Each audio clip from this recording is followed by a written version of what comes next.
Mesdames et messieurs, je suis très gêné de prendre la parole après le précédent orateur, car le thème qui m'est proposé est racisme et culture. Le magnifique exposé du précédent orateur, faisant une étude longitudinale de la répercussion de la rencontre d'une domination étrangère dans l'île de Madagascar, en fonction de la culture, et c'est le même thème qui m'a été proposé. Et en définitive, si mon analyse est notionnelle, mais l'analyse actuelle et pratique du précédent orateur me gêne un peu. Je tiens à vous le dire parce que parallèlement, ce sont le même travail que nous avons effectué. De toute façon, la réflexion sur la valeur normative de certaines cultures, décrétées unilatéralement, mérite de retenir l'attention.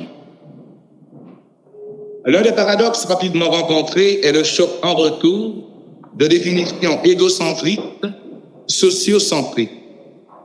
Est affirmé d'abord l'existence de groupes humains sans culture, puis de cultures hiérarchisées, enfin la notion de relativité culturelle.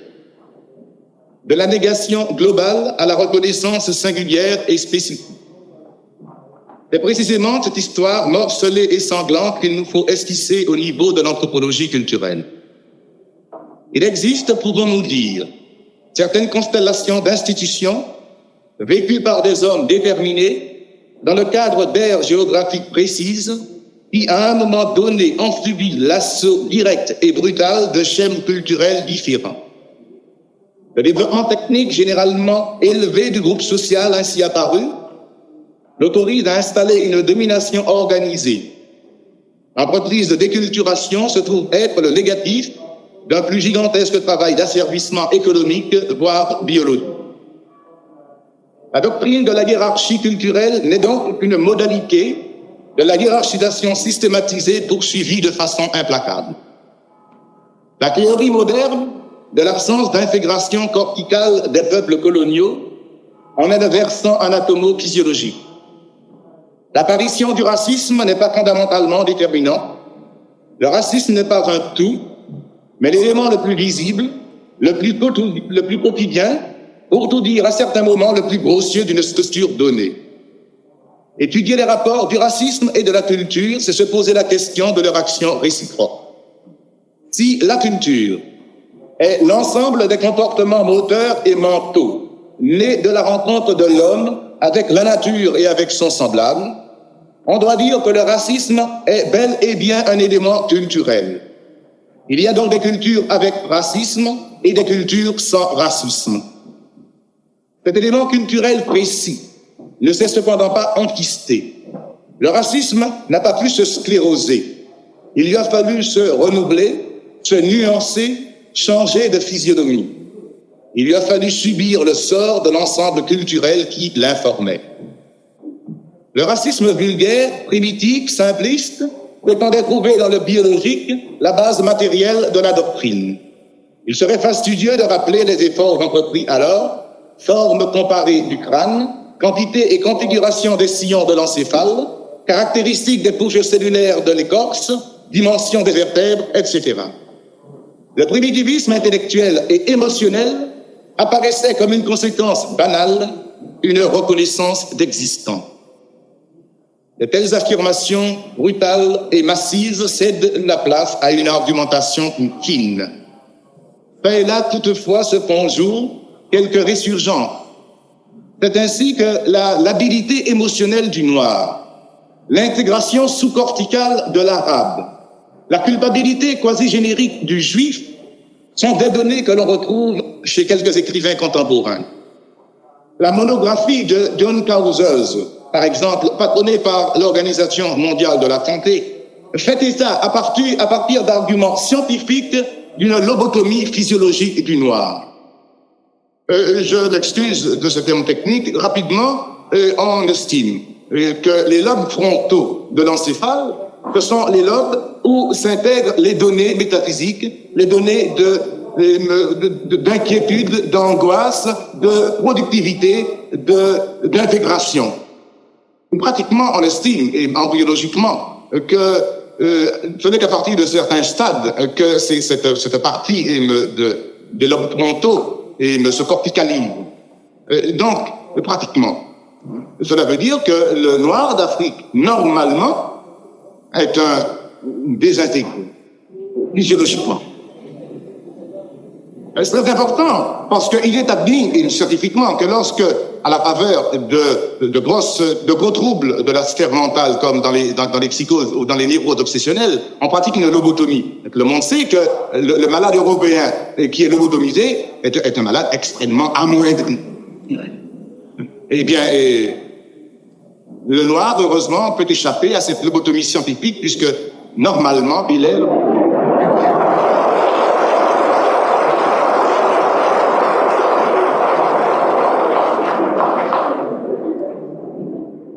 Ces positions séquelaires tendent en tout cas à disparaître. Ce racisme qui se veut rationnel, individuel, déterminé, génotypique et phénotypique se transforme en racisme culturel. L'objet du racisme n'est plus l'homme particulier, mais une certaine forme d'exister. À l'extrême, on parle de message, de style culturel. Les valeurs occidentales rejoignent singulièrement le déjà célèbre appel à la lutte de la croix contre le croissant. Certes, l'équation morphologique n'a pas disparu totalement, mais les événements des 30 dernières années ont ébranlé les convictions les plus encapsulées, bouleversé l'échiquier, restructuré un grand nombre de rapports. Le souvenir du nazisme, la commune misère d'hommes différents, le commun asservissement de groupes sociaux importants, l'apparition de colonies européennes, c'est-à-dire l'institution d'un régime colonial en pleine terre d'Europe, la prise de conscience des travailleurs des pays colonisateurs et racistes, l'évolution des techniques, tout cela a modifié profondément l'aspect du problème. Il nous faut chercher au niveau de la culture les conséquences de ce racisme. Le racisme, nous l'avons vu, n'est qu'un élément d'un plus vaste ensemble, celui de l'oppression systématisée d'un peuple. Comment se comporte un peuple qui opprime? Ici, des constantes sont retrouvées. On assiste à la destruction des valeurs culturelles, des modalités existantes. On assiste, normalement, à la destruction des valeurs culturelles, des modalités d'existence. Le langage, l'habillement, les techniques sont dévalorisés. Comment rendre compte de cette constante? Les psychologues qui ont tendance à tout expliquer par des mouvements de l'âme prétendent retrouver ce comportement au niveau des contacts entre particuliers. Critique d'un chapeau original, d'une façon de parler, de marcher. De pareilles tentatives ignorent volontairement le caractère incomparable de la situation coloniale. En réalité, les nations qui entreprennent une guerre coloniale ne se préoccupent pas de confronter les cultures. La guerre coloniale est une gigantesque affaire commerciale et toute perspective doit être ramenée à cette donnée. L'asservissement, au sens le plus rigoureux de la population autochtone, est la première nécessité. Pour cela, il faut briser des systèmes de référence. L'expropriation, le dépouillement, la razzia, le meurtre objectif se double d'une mise à sac des schèmes culturels, ou du moins conditionne cette mise à sac. Le panorama social est déstructuré, les valeurs bafouées, écrasées, vidées. Les lignes de force écroulées n'ordonnent plus. En face, un nouvel ensemble imposé, non pas proposé, mais affirmé, pesant de tout un poids de canon et de sabre. La mise en place du régime colonial n'entraîne pas pour autant la mort de la culture autochtone. Il ressort au contraire de l'observation historique que le but recherché est davantage une agonie continuée qu'une disparition totale de la culture préexistante. Cette culture, autrefois vivante et ouverte sur l'avenir, se ferme, figée dans le statut colonial, prise dans le carcan de l'oppression. À la fois présente et momifiée, elle atteste contre ses membres. Elle les définit en effet sans appel. La momification culturelle entraîne une momification de la pensée individuelle. L'apathie, si universellement signalée des peuples coloniaux, n'est que la conséquence logique de cette opération. Le reproche de l'inertie constamment adressé à l'indigène est le comble de la mauvaise foi, comme s'il était possible à un homme d'évoluer autrement que dans le cadre d'une culture qui le reconnaît et qu'il décide d'assumer. C'est ainsi que l'on assiste à la mise en place d'organismes archaïques, inertes, fonctionnant sur la surveillance de l'oppresseur et calqués caricaturalement sur des institutions autrefois fécondes. Ces organismes traduisent apparemment le respect de la tradition, des spécificités culturelles, de la personnalité du peuple asservi. Ce pseudo-respect s'identifie en fait au mépris le plus conséquent, au sadisme le plus élaboré. La caractéristique d'une culture est d'être ouverte, parcourue de lignes de force, spontanées, généreuses, fécondes. L'installation d'hommes sûrs, chargés d'exécuter certains gestes, est une mystification qui ne trompe personne. C'est ainsi qu'en Afrique du Nord, par exemple, les Djemma kabyles, nommés par l'autorité française, ne sont pas reconnus par les autochtones. Elles sont doublées d'une autre Djemma, occulte, élue démocratiquement. Et naturellement, c'est la deuxième qui dicte la plupart du temps sa conduite à la première. Le souci constamment affirmé de respecter la culture des populations autochtones ne signifie donc pas la prise en considération des valeurs portées par la culture, incarnée par les hommes. Bien plutôt, on devine dans cette démarche une volonté d'objectiver, d'encapsuler, d'emprisonner, d'enquister. Des phrases telles que « je les connais », « ils sont comme cela » traduisent cette objectivation maximum réussie. Ainsi, je connais les gestes, les pensées définissent, expliquent ces ordres. L'exotisme est une des formes de cette simplification. Dès lors, aucune confrontation culturelle ne peut exister. Il y a d'une part une culture à qui l'on reconnaît des qualités de dynamisme, d'épanouissement, de profondeur, une culture en mouvement, en perpétuel renouvellement. En face, on trouve des caractéristiques, des curiosités, des choses, jamais une structure. Ainsi, dans une première phase, l'occupant installe sa domination, affirme massivement sa supériorité. Le groupe social asservi, militairement et économiquement, est déshumanisé selon une méthode polydimensionnelle. Exploitation, torture, razzia, racisme, liquidation collective, oppression rationnelle se relaient à des niveaux différents, littéralement faire de l'autochtone un objet inerte entre les mains de la nation occupante. Cet homme-objet, sans moyen d'exister, sans raison d'être, est brisé au plus profond de sa substance. Le désir de vivre, de continuer, le fait de plus en plus indécis, de plus en plus fantomatique. C'est à ce stade qu'apparaît le fameux complexe de culpabilité. M. Richard Wright, dans ses premiers romans, en donne une description très détaillée. Progressivement, cependant, l'évolution des techniques de production, l'industrialisation, d'ailleurs limitée des pays asservis, l'existence de plus en plus nécessaire de collaborateurs impose à l'occupant une nouvelle attitude. la complexité des moyens de production, l'évolution des rapports économiques entraînant bon gré mal gré celle des idéologies déséquilibre le système. Le racisme vulgaire de sa forme biologique correspond à la période d'exploitation brutale des bras et des jambes de l'homme. La perfection des moyens de production provoque fatalement le camouflage des techniques d'exploitation de l'homme, donc des formes du racisme. Ce n'est donc pas à la suite d'une évolution des esprits que le racisme perd de sa virulence. Nulle révolution intérieure n'explique cette obligation pour le racisme de se nuancer, d'évoluer.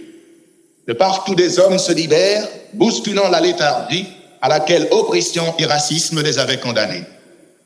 En plein cœur des nations civilisatrices, les travailleurs découvrent enfin que l'exploitation de l'homme, base d'un système, emprunte des visages divers.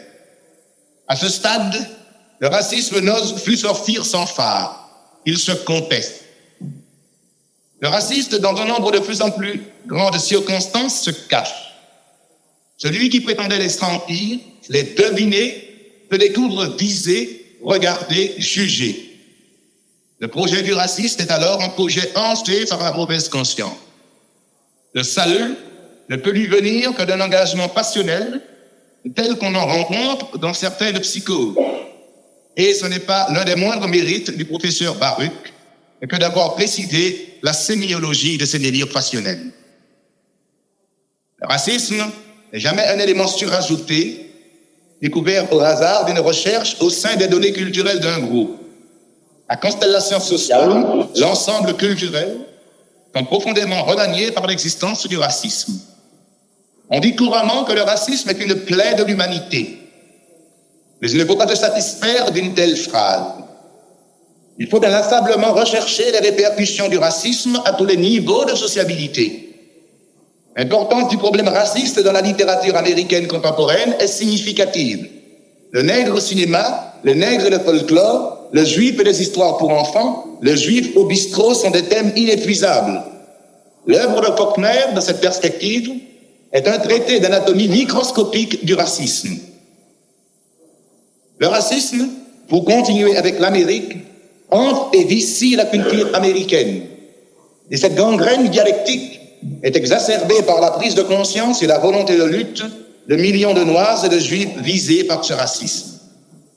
Cette phase passionnelle, irrationnelle, sans justification, présente à l'examen un visage effrayant.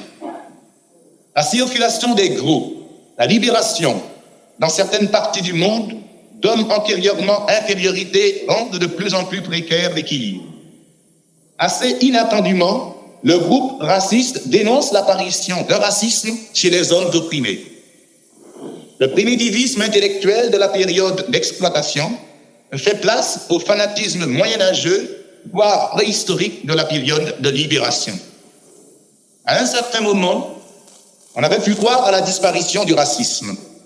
Cette impression euphorisante, déréelle, était simplement la conséquence de l'évolution des formes d'exploitation. Les psychologues parlent alors d'un préjugé devenu inconscient.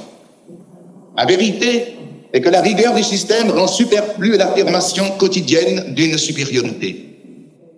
La nécessité de faire appel à des degrés divers à l'adhésion, à la collaboration de l'autochtone, modifie les rapports dans un sens moins brutal, plus nuancé, plus cultivé. Il n'est d'ailleurs pas rare de voir apparaître à ce stade une idéologie démocratique et humaine.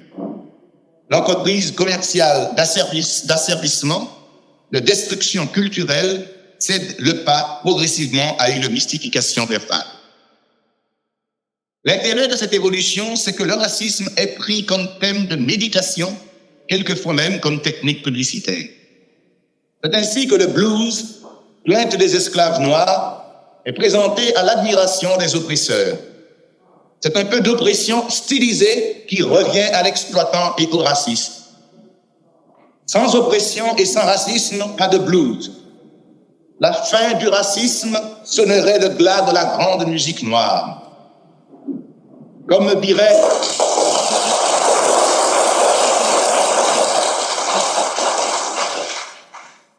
dirait le trop célèbre Toynbee, Le blues est une réponse de l'esclave au défi de l'oppression.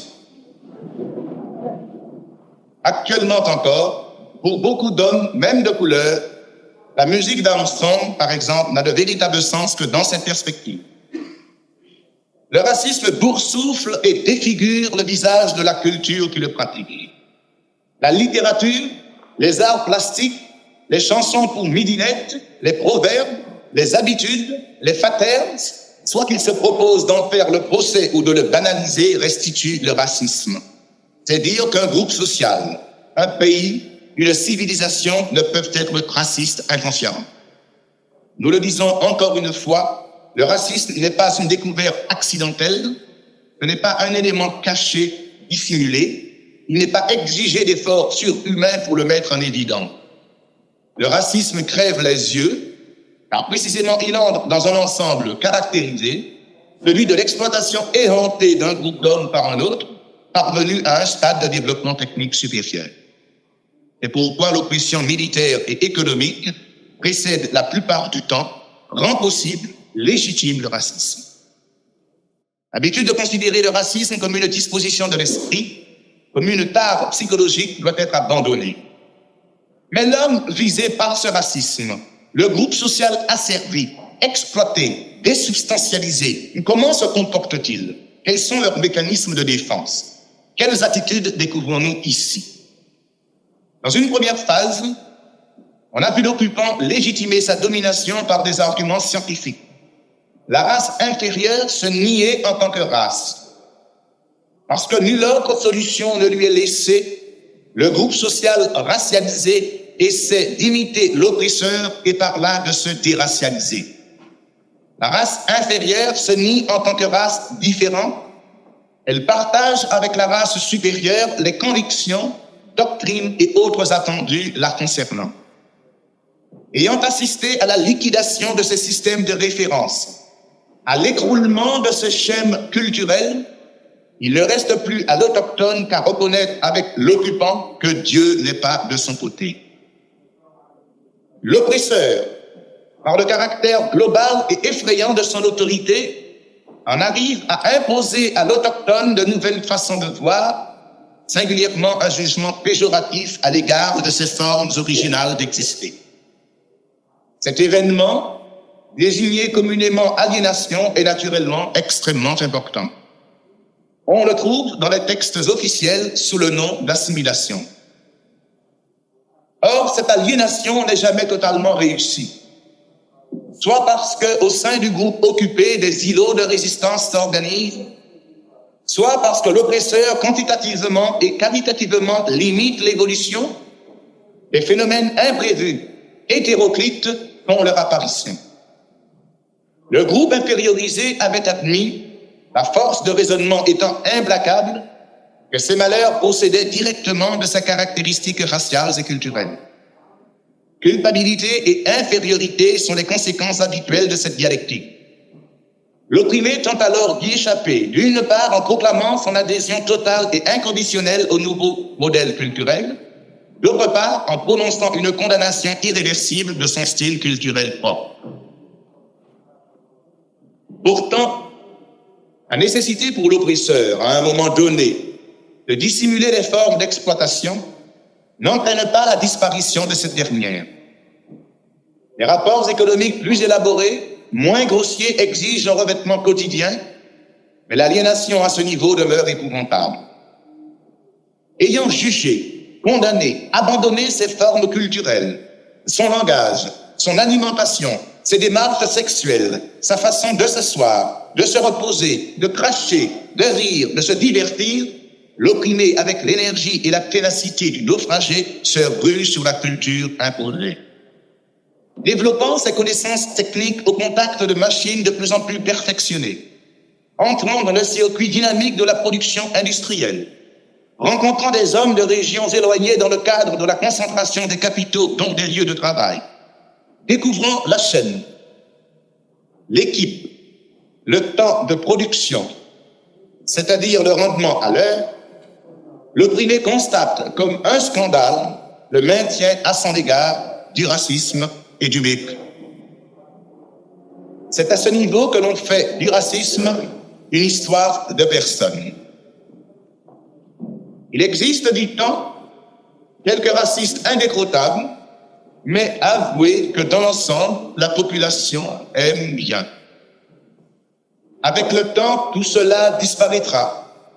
Ce pays est le moins raciste. Il existe à l'ONU une commission chargée de lutter contre le racisme. Des films sur le racisme, des poèmes sur le racisme, des messages sur le racisme, les condamnations spectaculaires et inutiles du racisme. La réalité est qu'un pays colonial est un pays raciste. Si en Angleterre ou en Belgique ou en France, en dépit des principes démocratiques affirmés par ces nations respectives, il se trouve encore des racistes, ce sont ces racistes qui, contre l'ensemble du pays, ont raison. Il n'est pas possible d'asservir des hommes sans logiquement les inférioriser de part en part. Et le racisme n'est que l'explicitation émotionnelle, affective, quelquefois intellectuelle de cette infériorisation antérienne.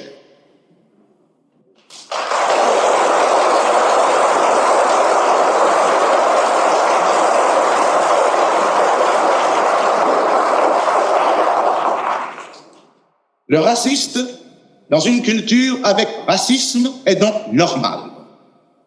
L'adéquation des rapports économiques et de l'idéologie est chez lui parfaite.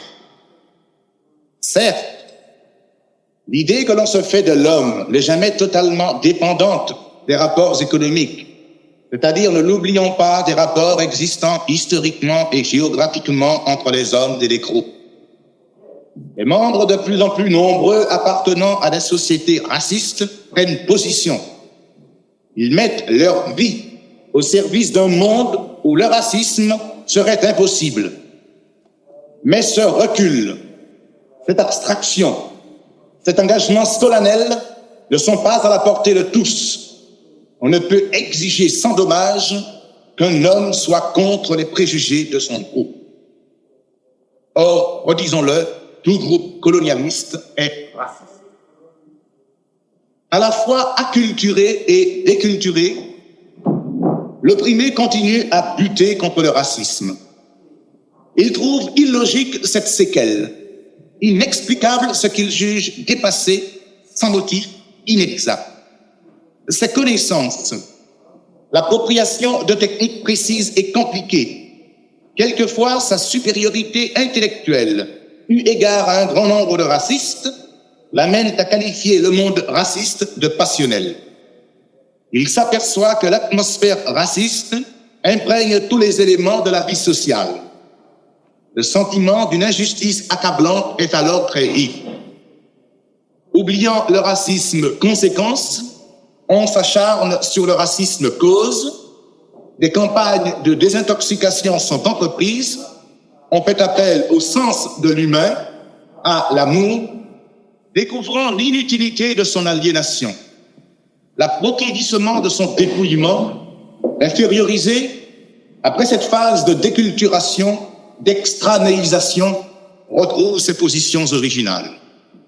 Cette culture, abandonnée, quittée, rejetée, méprisée, l'infériorisé s'y engage avec passion. Il existe une surenchère très nette s'apparentant psychologiquement au désir de se faire pardonner. Mais derrière cette analyse simplifiante, il y a bel et bien l'intuition par l'infériorisé d'une vérité spontanément apparue. Cette histoire psychologique débouche sur l'histoire et sur la vérité. Parce que l'infériorisé retrouve un style autrefois dévalorisé, on assiste à une culture de la culture.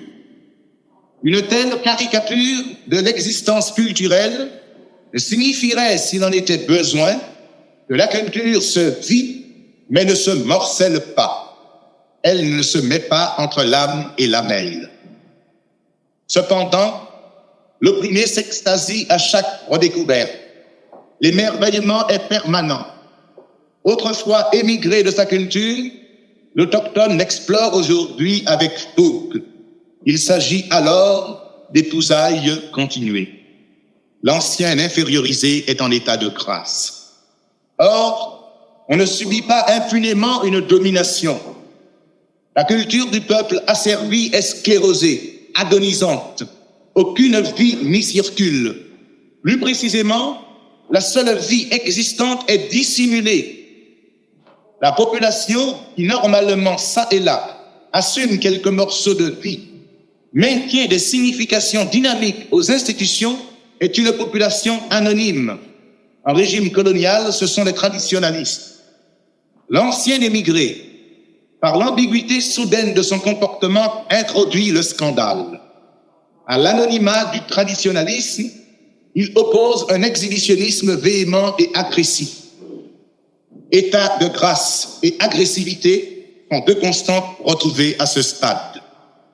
L'agressivité étant le mécanisme passionnel permettant d'échapper à la morsure du paradoxe.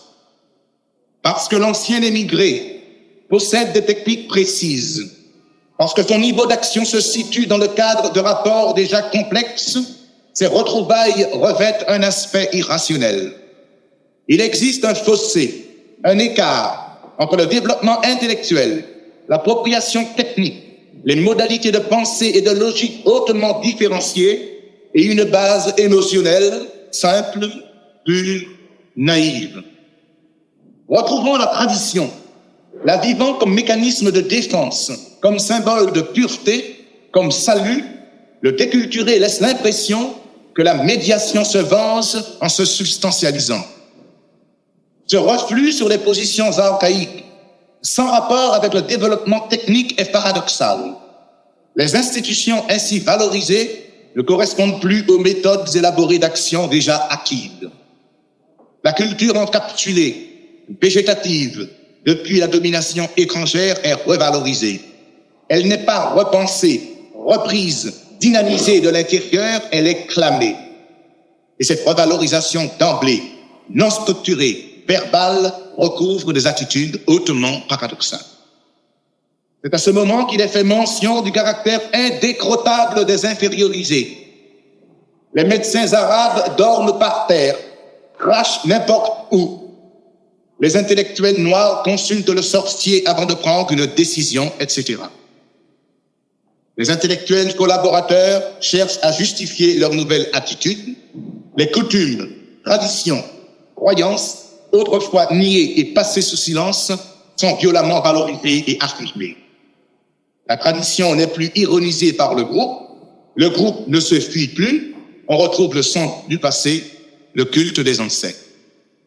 Le passé, désormais constellation de valeurs, s'identifie à la vérité. Cette redécouverte, cette valorisation absolue d'allure quasi irréelle, objectivement indéfendable, revêt pourtant une importance subjective incomparable. Au sortir de ces épousailles passionnées, l'autochtone aura décidé, en connaissance de cause, de lutter contre toutes les formes d'exploitation et d'aliénation de l'homme. Par contre, l'occupant à cette époque multiplie les appels à l'assimilation, puis à l'intégration, enfin à la communauté. Le corps à corps de l'indigène avec sa culture est une opération trop solennelle, trop abrupte pour tolérer une quelconque faille.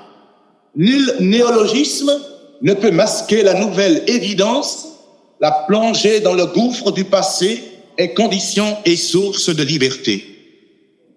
La fin logique de cette lutte est la libération totale du territoire national.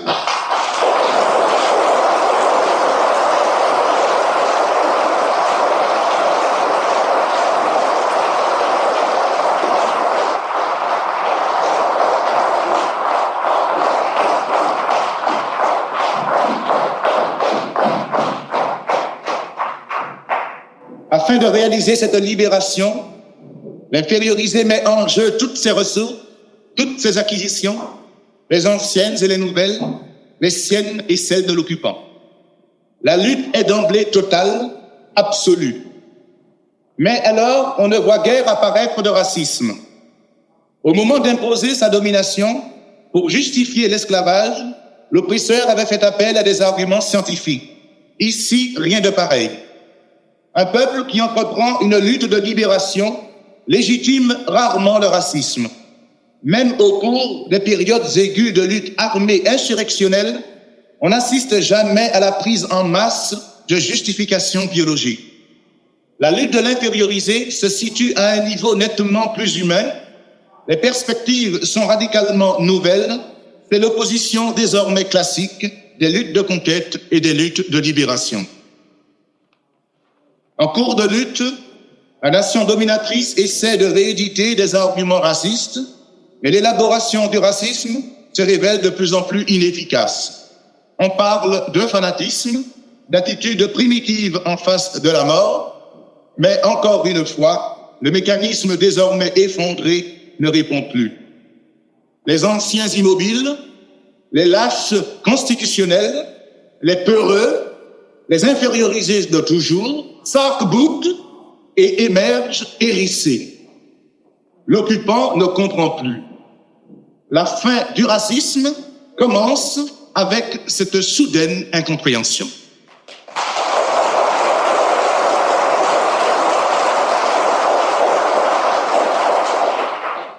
La culture spasmée et rigide de l'occupant, libéré, s'ouvre enfin à la culture du peuple devenu réellement frère. Les deux cultures peuvent alors s'affronter, s'enrichir. En conclusion, l'universalité réside dans cette décision de prise en charge du relativisme réciproque de cultures différentes, une fois exclu irréversiblement le statut colonial.